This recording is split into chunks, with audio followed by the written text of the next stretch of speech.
الله فلا مضل له ومن يضلل فلا هادي له والصلاة والسلام على رسول الأمين إمام المرسلين حبيبنا وشفيئنا وزخرنا ومولانا محمد الفاتح وعلى آله وأصحابه ومن دعا بدعوته إلى يوم الدين. اللهم صل وسلم على نور الأنوار وسير الأسرار والترياق الأغيار ومفتاح باب اليسار سيدنا ومولانا محمد المختار وآله الأطهار وأصحابه الأخيار عدد نعم الله وإفضاله. Rabbi syrah li sadri wa yassir li amri wahlul 'uqdatam min lisani yafqahu qawli. 'Allamal insana ma lam ya'lam, subhanaka la 'ilma lana illa ma 'allamtana innaka antal alimul hakim. Wa la haula wa la quwwata illa billahil 'aliyyil 'azim. Rabbi zidna 'ilma warzuqna fahma birahmatika ya arhamar rahimin. Allahumma faqihna fid din wa 'allimna ta'wil, amin ya rabbal alamin. Amma ba'd. Yang dimuliakan Tuan Imam, Tuan Pengerusi Surau Nusrah Nusra Ibu 3, Fadil Ayahanda Tuan Haji Idris, tuan-tuan pegawai surau, tuan-tuan guru, para asatizah, tuan-tuan, puan-puan, ibu-ibu, ayah-ayah, abang-abang, kakak-kakak, adik-adik yang dirahmati Allah Subhanahu wa taala. Alhamdulillah, insya-Allah pada malam ini kita teruskan pembacaan hadis 40 hadis penawar hati, kitab yang disusun oleh Syekh Ahmad Fahmi Zamzam.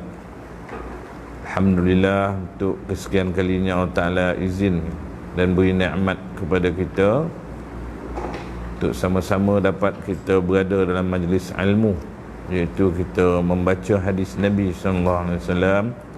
Kita cuba faham dan kita cuba amalkan dalam kehidupan kita sehari-hari. Mudah-mudahan kita beroleh rahmat Allah Subhanahu wa taala. Kerana apa? Kerana Allah Ta'ala berfirman dalam Al-Quran, Qul in kuntum tuhibbunallaha fattabi'uni. Katakanlah wahai Muhammad, sekiranya engkau, yakni manusia, umat itu cinta, kasih kepada Allah, maka ikutlah aku.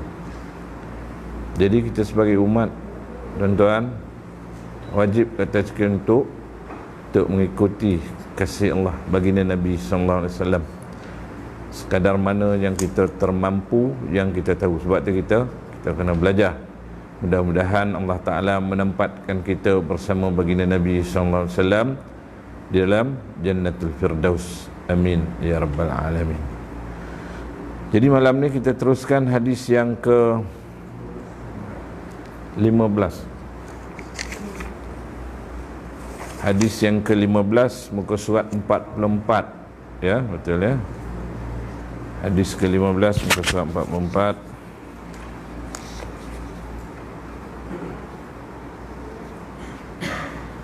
Ini 3 kan. Hari ini birthday saya dan 3 bulan 8 dah tua. Semakin tua semakin pendek umur semakin mendekat, ya. Maknanya kita ni umur bukan makin panjang kan, makin lama makin pendek sebenarnya. Kita doa yang terbaiklah, mudah-mudahan insya-Allah. Tajuk dia hanya dapat lapar dan dahaga. Tajuk hadis dia, kita baca. Bismillahirrahmanirrahim. An Abi Hurairah radhiyallahu anhu qala an-nabiy sallallahu alaihi wasallam, man lam yada' qawla az-zuri wal 'amala bihi falaysa lillahi hajatun fi an yada'a ta'amahu wa syarabahu. Rawahul Bukhari. Hadis yang pertama. Yang kedua, wa an Abi Hurairah radhiyallahu anhu qala Rasulullah sallallahu alaihi wasallam, rubba sha'imin laysa lahu min siyamihi illa al-ju' wal 'atash rawah Ibnu Majah wa Ahmad wal Baihaqi. Artinya ada dua hadis tuan ya. Kedua-duanya diriwayatkan daripada Abi Hurairah radhiyallahu anhu.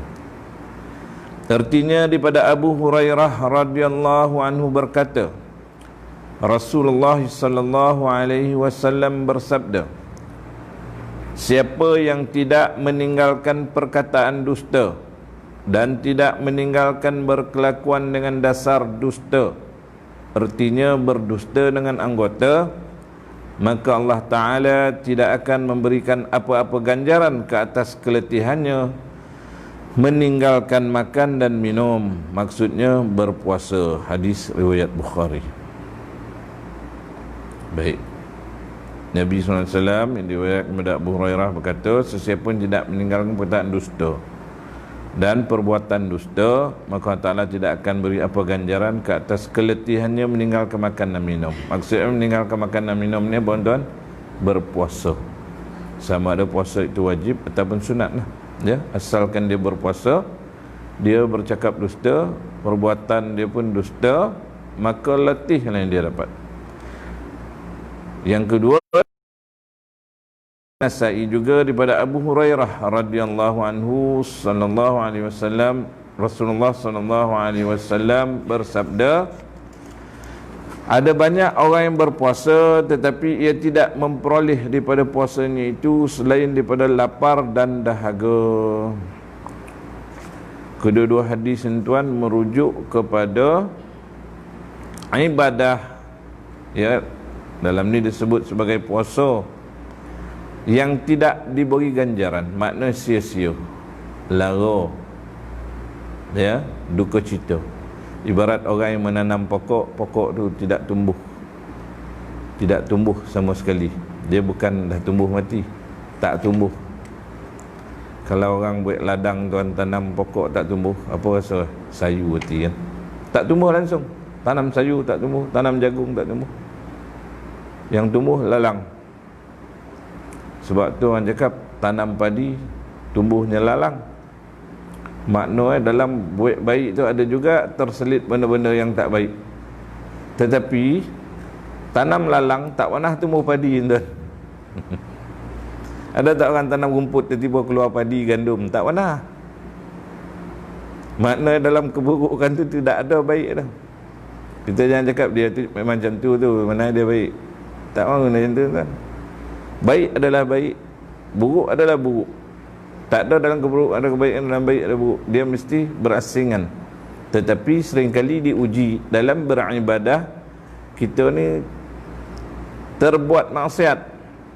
Dalam ibadah adanya riak, menunjuk, adanya wujub, bangga diri, adanya sum'ah, suka dipuji, adanya takabur, menyombong. Itu semua perkara-perkara yang merosakkan ibadah. Dan ini adalah antara penyakit-penyakit hati. Dan kata ulama, penyakit ini tidak menyerang kepada orang ahlul maksiat. Ahli maksiat dia tak dikira sebagai penyakit hati kan ya. Makna dia apa nama, perkara-perkara yang buruk ni tadi, sifat-sifat yang terkeji ni, mazmumah ni tidak ada pada ahli maksiat. Dia memang banyak maksiat. Macam orang yang tidak beriman, dia buat apa pun tak ada markah. Ibarat kata lalu macam tu je ya. Dan kita cakap dia tu sebenarnya baik tu. Yang kita boleh cakap dia ni kalau Islam mesti masuk syurga, tu boleh kita cakap. Mana cakap pelapik. Tapi kita jangan cakap dia tu lebih baik daripada kita tu. Dia lebih mulia hati. Mulia hati dia tu tak sama seorang Islam dengan orang tidak beriman. Orang tidak beriman dia dah siang-siang dah kalah tu. Tak ada kehebatan. Sama lah macam iblis. Tak payah kita nak cakap iblis banyak ilmu. Ilmu dia tidak beri manfaat. Ilmu itu tahu, memang dia dulu tahu sebab dia dulu diciptakan. Dalam Quran sebut pun dulu diciptakan jin tu lebih dahulu diciptakan daripada manusia. Tentulah dia dulu tahu. Kan macam orang tua dulu cakap, aku lebih dahulu makan garam. Maksudnya pengalaman dia lebih dan dia lebih banyak ilmu daripada orang muda. Itu memang betul dia akui. Tetapi kalau ilmu tidak memberi manfaat, lebih baiklah orang muda daripada orang yang tua yang tidak ingat mati. Ya, dalam kitab tuan lagi hujung hadis lagi menakutkan, bukan menakutkan untuk kita ni, tak, lagi cerita dia tu ngori-ngori kan, macam tak ada can lah. Nanti kita akan jumpa kalau panjang umur, insya-Allah. Ya, kalau saya tak panjang umur, tuan-tuan baca sampai habis kitab ni tuan. Ya, ini kita baca secara berjemaah ni, boleh habiskan sendiri di rumah tuan. Jadi dalam hadis, dua hadis ni disebut orang yang berpuasa tak dapat apa-apa. Jadi kita baca keterangannya ya. Dalam berpuasa hendaklah kita menjaga adab yang zahir dan batin. Yang dimaksud dengan adab yang zahir ialah menjaga puasa itu agar sah menurut pandangan ilmu fiqh. Maka kita mesti menahan diri daripada makan, minum dan daripada segala yang membatalkan puasa. Dan yang dimaksudkan dengan adab yang batin pula, iaitu kita menahan anggota badan dari mengerjakan maksiat. Baik. Agama tuan berapa cabang ilmu tuan ya. Dalam agama ni ulama membahagikan, termasuk Imam Al-Ghazali, dibahagikan kepada 3 cabang lah. 3 cabang yang besar lah. Yang pertama ilmu tauhid, ma'arifatullah, mengenal Allah, yang juga dikenali sebagai ilmu usuluddin. Kalau ada anak-anak kita mengaji di universiti, dia ambil jurusan usuluddin, inilah yang dia belajar ni, ilmu tauhid. Ilmu tauhid ni tuan, antara kalau ustaz-ustaz baca kitab, dia nampak bunyi dia macam pelik sikit. Bukan pelik macam mana, dia kena kepahaman dan kena kesungguhan penelitian. Termasuk kalau ada yang mengaji kitab 20 contoh ya. Kitab 20, sifat 20. Kitab yang menerang tentang sifat 20. 20 ke sifat? Bukan. Sifat Allah Ta'ala itu bersifat dengan segala sifat-sifat kesempurnaan. As-sifat kamaliyat, yang sempurna. Apa nama manusia, sifat dia sifat yang berkurangan kan, naqais, kurang, lemah. Maka Allah Ta'ala itu bersifat dengan sifat kemuliaan. 20 tu yang wajiblah kita tahu sekurang-kurang. Jadi kita jangan action tabung kita orang cakap ni salah ni, sifat 20 ni sebenarnya tak boleh ni, sebenarnya Allah Ta'ala lebih pada ni. Memang yang 20 tu pun kita tak habis mengaji kan. Ya, sifat ma'ani dia tak habis kita mengaji dah. Bulu kasap dapat ujung pangkal asap, dapat pangkal ujung asap, dapat ingat nama lupa dalil, ingat dalil lupa itu, habis. Setidak-tidak sekurang-kurang kita tahu. Ya, itu dalam ilmu tauhid. Kono sungguh-sungguh. Banyak ulama-ulama dia menghuraikanlah perkara-perkara yang manusia ni tadi. Banyak, akhir zaman ni pun banyak perkara-perkara yang dibahaskan yang rasa tak perlu nak dibahaskan, ataupun contoh istiwa, summa stawa 'alal 'arsy, kemudian Allah Ta'ala beristiwa di atas arsy. Apa yang kita faham tuan? Yang kita faham, kita ahli sunnah wal jamaah, makna Allah Ta'ala itu mengatasi segala yang atas. Allah Ta'ala itu tidak takluk kepada tempat, sebab tempat itu makhluk. Ini sikitlah contoh ya ilmu tauhid. Kalau Allah Ta'ala itu bertempat, duduk di atas kursi contoh. Zahir ayat kata Allah Ta'ala itu istiwa ni duduk bersemayam atas kursi. Jadi kursi itu makhluk. Kerana Allah Ta'ala memerlukan makhluk. Allah Ta'ala tidak takluk, tidak memerlukan makhluk, tidak bergantung pada makhluk. Kalau memerlukan makhluk lemah. Begitu juga masa, tempat, itu semua makhluk. Jadi kita faham bahawa Allah wujud, qidam, baqa, mukhalafatuh, itu semua kita tahu, kita yakin dengan dalil-dalil yang ada. Yang kita memikirkan, yang kita tak boleh fikir dan kena berguru. Itu asas dia, fardu ain pada kita untuk mengetahui. Lebih daripada itu fardu kifayah, terserah pada ulama untuk membahaskannya. Kita yang tak ni, kita ambil langkah berkecuali. Jangan kita membahaskan benda yang kita tak tahu, kerana ilmu agama itu bukannya boleh dipikir dengan akal.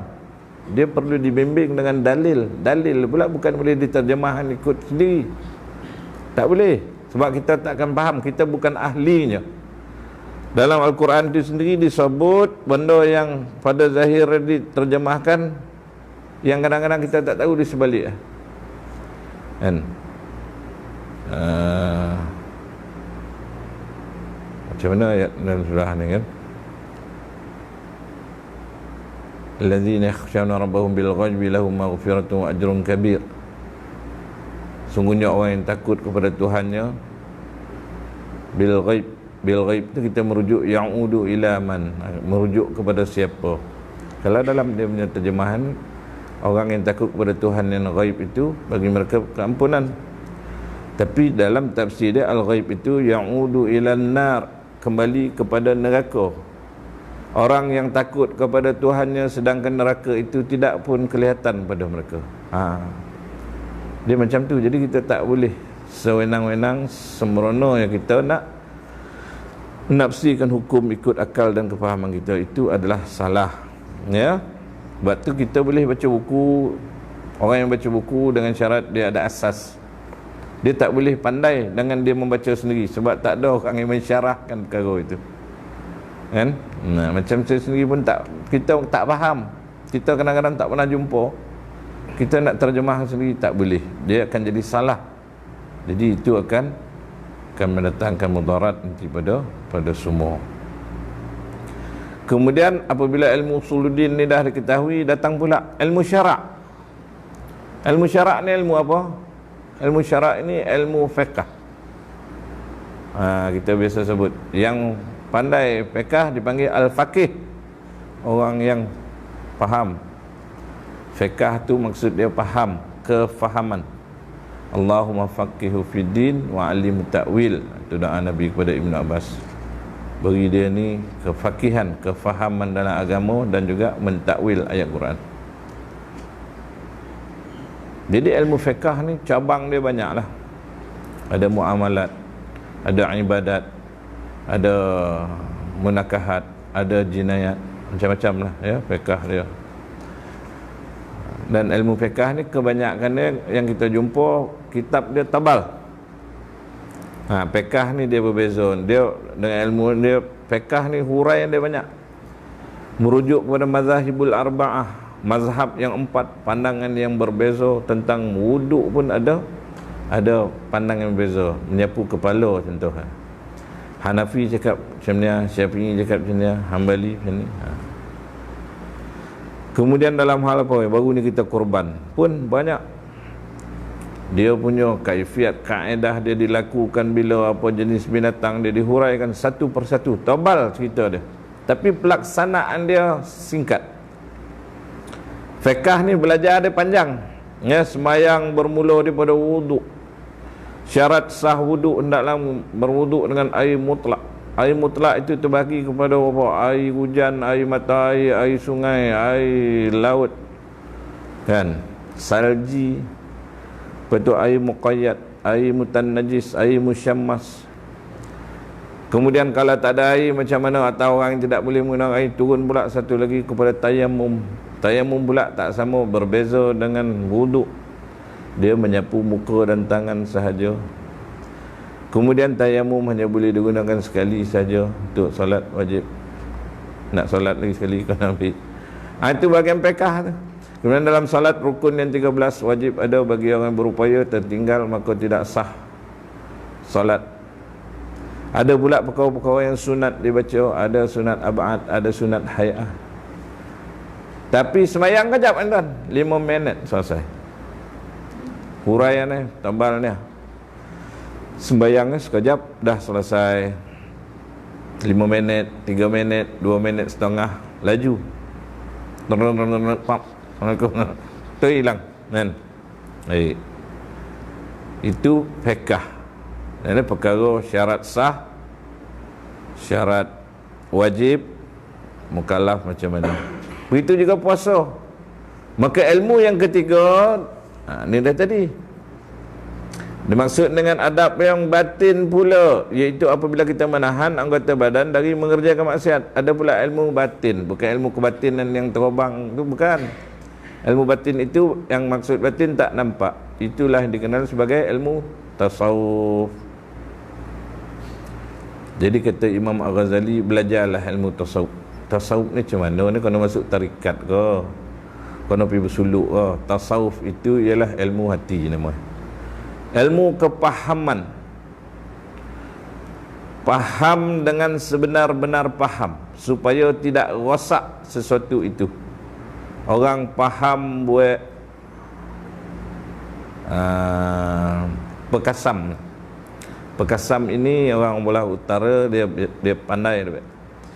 Selalu buat pakai ikan air tawar, ikan lampam, ikan sebarau, ikan tawabul, ikan masai, ikan laut pun boleh, belanak kecil tu boleh juga, ikan selangat pun boleh buat pekasam. Kaedah dia tahu buat. Dia siang ikan tu, dia gaul dengan garam dulu, diporap tak payah lama, 7-8 jam. Tuan-tuan boleh tulis ni. Ni pakar mengajar. Pakar. Anak buah saya punya motor, orang Kulim. Dia buat. Kena buat malam dah. Saya ingat adalah petua malam. Petang tu dah siang, malam tu baru kita bancuh. Apa pasal malam bang? Malam lalat dah tidur. Itu ilmu. Oh, ingat engkau ada petua pula kena malam. Malam lalat dah tidur, jadi dia tak bertelok. Nanti kan kita sibuk-sibuk, dia mai dia pergi bertelok, ada susah dah. Oh, okey, dapat satu. Kan? Kita kena tanya, kalau kita tak tanya, kita pun tak tahu. Apa pasal kena wek malam? Wah, pekasam kena wek malam tu. Kalau tak jadi, bukan. Lalat dah kurang, dia dah tidur dah.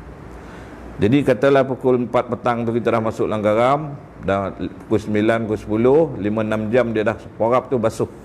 Garam tu dah menyerap, ambil beras yang dah disangai tu, goreng tu, blend ke tumbuk, kaulkan tahu gula sikit. Gula tu pengawit dia. Tahu gula serenggam, kaulan.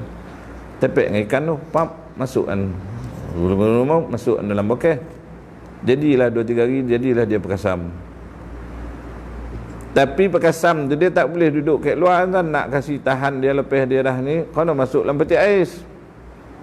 Baru dia tahan 6 bulan ke setahun. Jadi penghujung itu yang mustahak tuan-tuan. Penghujung itulah yang mustahak. Kita dah tanam dah pokok dian dah.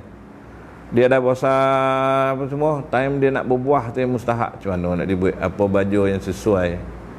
Kalau salah dia mati. Alamak, sikit lagi keluar bunga, daun pun gugur. Aduh, feel. Jadi dalam ibadah kita faham, kita beramal bagaimana nak memastikan ibadah itu diterima. Kita tak tahu terima atau tidak, tapi dengan ilmu insya-Allah. Ini yang diberitahu tadi. Yang batin kita menahan anggota badan dari mengerjakan maksiat.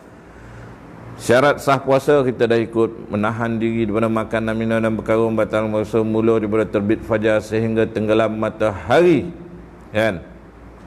Makna tadi semua kita ikut. Tapi dalam masa yang sama kita mengumpat, dalam masa yang sama kita mencaci orang, memaki orang, mengambil hak orang tanpa izin. Dalam masa yang sama kita membenci saudara kita yang lain. Tak katakan ibadah kita sempurna tuan. Maknanya perbuatan kita itu ikut dia punya syarat, pekah dia betul, tapi daripada segi batinnya telah rosak dan mardud, ditolak. Ibarat orang buat beg dia bocor, beg sampai barang tak ada, balik.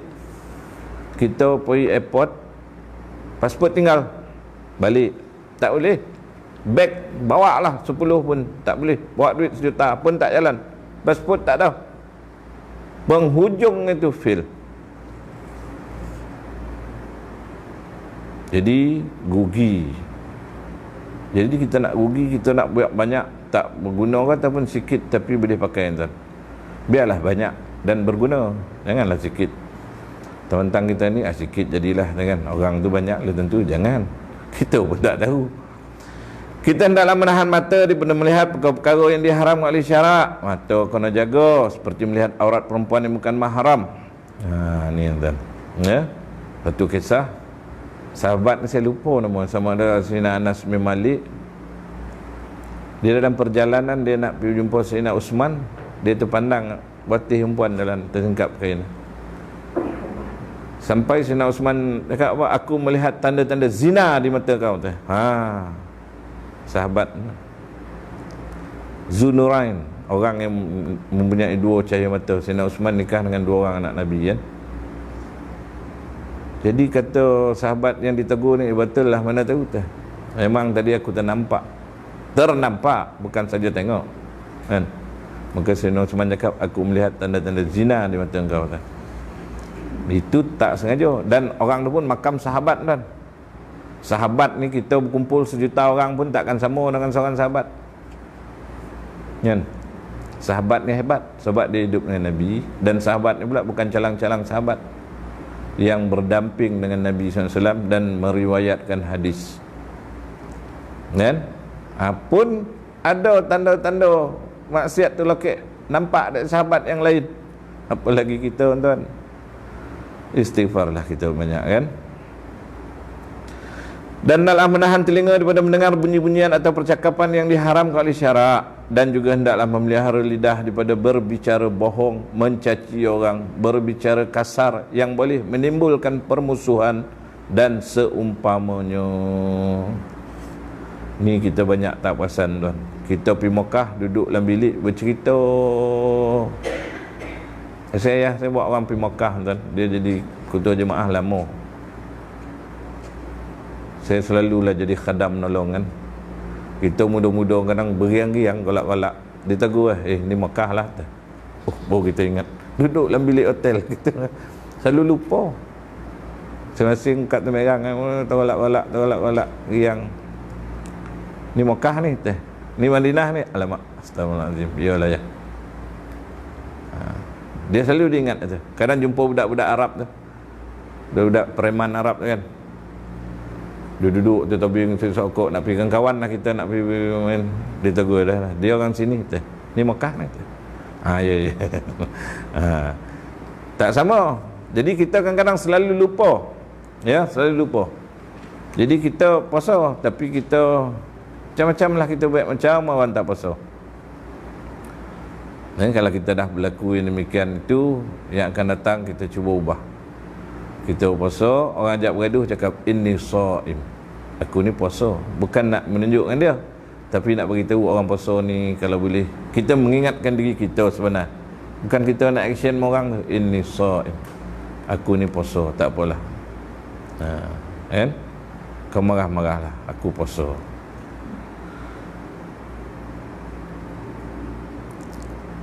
Dan daripada berbicara kasar yang boleh menimbulkan permusuhan dan seumpamanya. Selain dari itu, kita dituntut pula untuk menjaga anggota badan yang lain dari berbuat dosa, seperti kaki, tangan, terutama sekali perut. Mesti dijaga supaya jangan diisi ketika berbuka puasa dengan makanan yang haram yang menyebabkan kemurkaan Allah Ta'ala. Makan haram ni tak ada orang buka dengan arak tuan. Maksud makanan haram ni yang tak ditentukan asal usul dia, yang kita tahu benda tu tak betul sumber dia, kita pergi makan. Itu maksud dia ya. Kita fikir makan khinzir ke minum arak buka puasa, tak, bukan macam tu maksud dia. Haram itu daripada cara dia kan.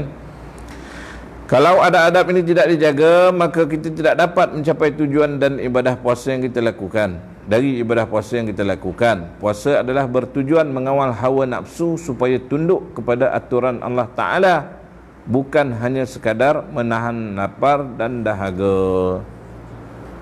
Jadi kalau fiqah tadi tuan hurai yang panjang, perbuatan dia sekejap. Bab semayang tebalnya, semayang 5 minit. Bab korban tebalnya, korban sehari selesai 20 ekor. Bab haji, habis wukuf selesai seminggu ya, lebih kurang kan. Bab apa lagi? Panjang cerita, tapi pelaksanaan sekejap kita dah selesai. Tapi bab batin, bab tasawuf ni kena berulang-ulang supaya kepahaman tu datang tuan. Ya, Imam Al-Ghazali asal dia daripada ilmu fiqh dia. Dia mahir dalam fiqh. Abang dia Ahmad, dia mahir dalam tasawuf.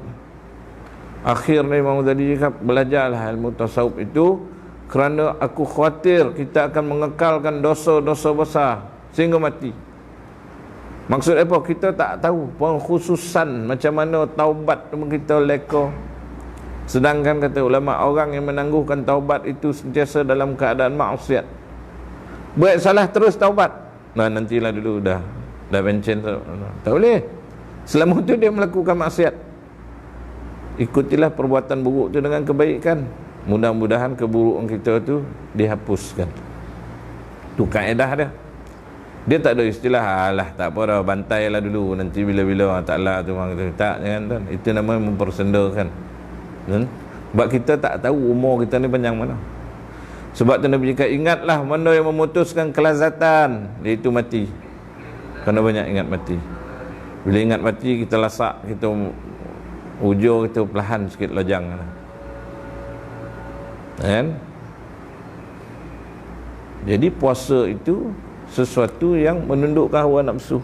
Makna kita puasa ni bukan lemah, tapi kita mengekang nafsu kita daripada makan, daripada minum, daripada bercakap dan tuharah, daripada memandang benda-benda yang tak betul, daripada melangkah tempat-tempat yang tak ada beri kebaikan. Sepatutnya itu. Tapi kalau sama ya, itu kita kena ingat. Dan berpuasa, aurat tak tutup. Tutup aurat bab lain, puasa bab lain. Yang penting hati mau baik. Tak mau, dia bukan macam tu kan. Selagi kita tak ikut syarak tu sepenuhnya, hati kita tu yang payah nak jadi baik. Macam makan antibiotik tak habis, nanti demam tu berulang. Dia mesti habis. Kos dia tu berapa biji tu, 20 biji kena habisan. Dia makan 15 biji, marah doktor. Kita makan, kita dah elok demam, kita stop. Jangan, itu antibiotik kena makan sampai habis dia doktor tu. Kalau 20 biji, kena makan 20 biji. Kalau tak percaya, tuan ada yang kerja doktor ataupun ada saudara doktor, saya tanya, betul ke antibiotik nak kena makan sampai habis? Walaupun dah elok, mesti. Sebab dos dia tu dia dah kira dah. Kalau 7 hari, mestilah masa 7 hari dia kena habis. Sama dalam ibadah, kita tak boleh, oh ni tak apa, ini lain, air dengan api tak apa, dengan air dengan minyak tak bercampur. Ni cerita lama, jangan kita ikut. Air dengan minyak memang tak bercampur. Dalam sains, minyak duduk atas, dia ringan, air bawah. Tapi tak berguna. Nak dimasukkan dalam kuali, nak goreng ikan, meletup-letup, air dah. Nak diminum pun tak boleh minum, malah dekat takak. Jadi tak ada guna. Memang dia tak bercampur. Samalah, buat baik, buat jahat, buat baik, buat jahat. Bukan, itu bukan kaedah dah. Dan buat baik bukan semesti perkara-perkara tu dia akan duduk dalam surau pakai serban, pakai jubah, tak. Pakai suajin, pakai t-shirt boleh jadi baik. Pakai serban, pakai jubah macam saya boleh jadi penyamun tak? Tu banyak yang merompak masuk masjid, balakon pakai songkok tu. Orang sembahyang dia curi beg, buat lagi. Orang lelaki pakai telekong pun ada. Nak nampak baik. Kamu jangan mudah terpengaruh nampak sorban. Kan, dia itu orang cakap psikologi. Dia tengok kan, ni muka baik ni. Bukan tu dia punya ukuran lah.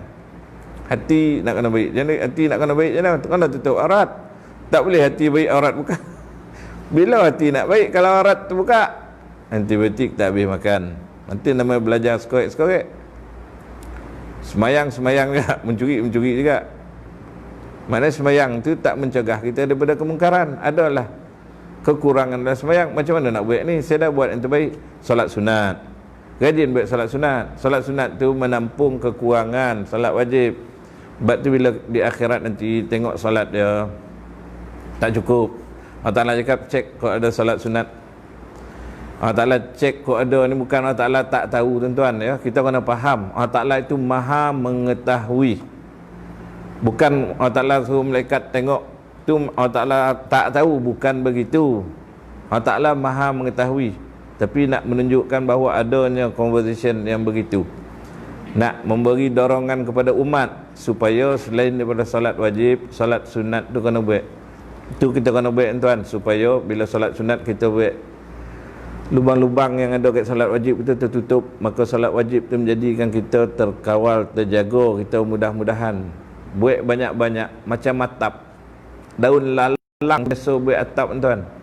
Sehelai daun lalang tak boleh buat atap dah. 10 helai pun tak boleh masuk air. Tapi kalau digumpalkan dia macam mana, insya-Allah berpuluh tahun tahan lah. Kita pergi ke bola-bola Hindun, dia rajin dipintal lalang buat atap rapat macam mana. Jadi kalau sembahyang kita banyak, yang rusak tu di top up dek yang ni, top up dek ni, top up dek ni, top up dek ni. Mudah-mudahan tak ada tiris dia. Jadi elok sempurna. Ini dah lah daun lalang muda pula tu, kejap hancur. Jarang macam ni nak buat atap. Macam mana? Bukan setakat air, rimau pun boleh masuk daripada atas tu.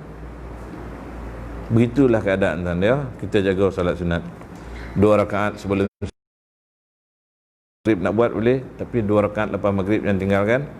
2 rakaat sebelum isyak, 4 rakaat sebelum isyak, sama seperti malam Lailatul Qadar punya sembahyang.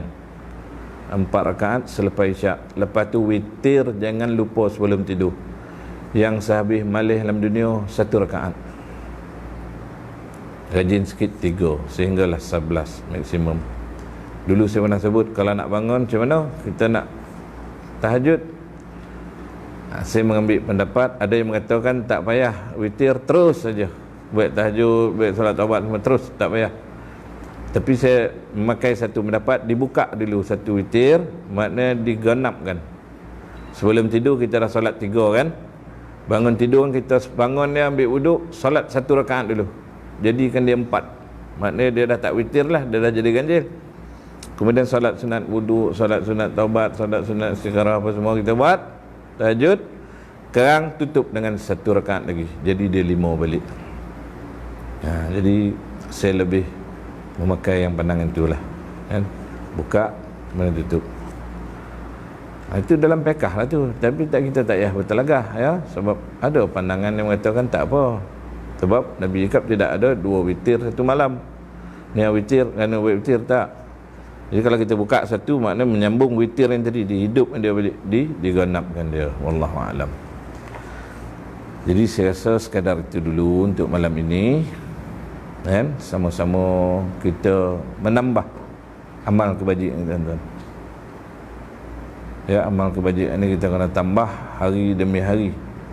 Sebab nak istiqamah, kalau saya lah, wallahu alam, nak kata boleh mengaji 1 juzuk, 1/2 juzuk sehari pun, wallahu alam. Kadang-kadang 2-3 hari terskip. Kadang-kadang kita boleh selawat sampai 1000 kali, kadang-kadang 10 kali pun kita lupa. Jadi mana yang dapat kita buat, tuan. Jadi dalam solat ni dia khusus tempat dan waktu. Jadi kalau kita solat di rumah sekalipun, solat sunat jangan tinggal. Sebab selalu kita bila solat sendiri, kita solat seorang ke masjid ke apa contoh kan, kita terlupa solat sunat ni, kita terus buat yang wajib. Kalau boleh jangan, yang sunat tu kena buat. Begitu juga puasa sunat. Hari ini dah last kan, hari tasyrik dah habis, boleh puasa. Waktu-waktu yang diharamkan dia, yang tak boleh, hari-hari yang tak dibenarkan dia. Yang lain pada tu nak puasa, puasalah kan, puasa sunat, puasa qada boleh, sedekah, buatlah segala yang baik ya. Mudah-mudahan kita faham dan kita jaga amal ibadah kita. Bila kita banyak buat, tuan, dia akan jadi sesuatu yang dah biasa lah. Maka nak riak apa semua dah tak sampai lah, sebab kita biasa buat. Yang jadi riak nak menunjuk ni bila jarang-jarang buat kan. Kita dapat kereta mahal, habis kat semua orang kita tayangkan, tapi orang yang bawa kereta mahal lagi-lagi, dia dah tak rasa mahal lah kita. RR tu, apa RR ni? Saya ada satu klien RR Rolls Royce. RR ya. Jadi tak ada, dia tak rasa apa dah kan. Dia parking macam kita parking kita punya kereta kan. Tapi kalau tak dibuat, tu yang rasa kita, orang tengok kita rasa hebat. Sebenarnya tidak. Itu kewajipan, semua orang kena buat, nak atau tidak, semua orang kena buat. Jadi bila kita biasa berlatih, dia dah tak nampak janggal. Begitu juga maksiat. Orang yang biasa buat maksiat pun dia tak rasa janggal. Dia dah biasa, tak tutup aurat. Nak buat macam mana kan? Tak ada rasa malu, tak ada rasa segan dengan orang. Allah Ta'ala benda tak takut, macam mana? Apa lagi dengan manusia kan? Jadi kita minta Allah Ta'ala tolong kita setiap yang kita buat tu dengan pertolongan Allah Subhanahu Wa Ta'ala. Doa tu jangan lupa baca setiap kali lepas solat. Allahumma inni ala zikrika wa syukrika wa husni ibadatik. Doa tu Nabi ajar kepada Sayyidina Mu'adz bin Jabal. Ya Allah, bantulah aku dalam berzikir kepada Engkau dan mensyukuri akan segala nikmat-Mu dan berbuat ibadah dengan kebaikan. Minta pertolongan Allah Subhanahu Wa Ta'ala. Jadi saya buka kok ada apa-apa yang nak dibetulkan, ditambah atau kurang jelas. Kok ada soalan?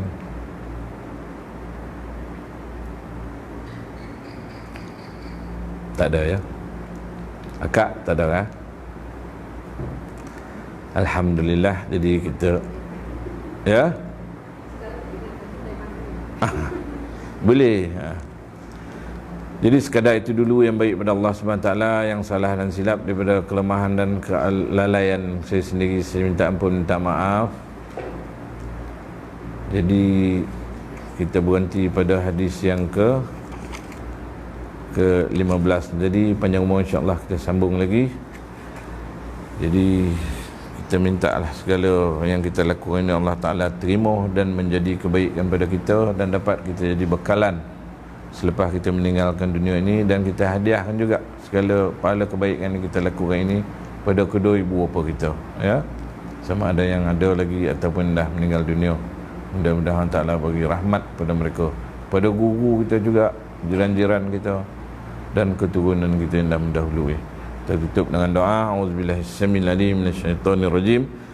Bismillahirrahmanirrahim. Alhamdulillahirabbil alamin wa bihi nasta'in, wassalatu wassalamu ala rasulil amin wa ala alihi wa sahbihi rasulillahi ajmain. Allahumma rabbana ighfir lana dhunubana wa liwalidayna warhamhuma kama rabbayana shighara wa li jami'il muslimina wal muslimat al mu'minina wal mu'minat salahiha minhum wal ambat bi rahmatika ya arhamar rahimin.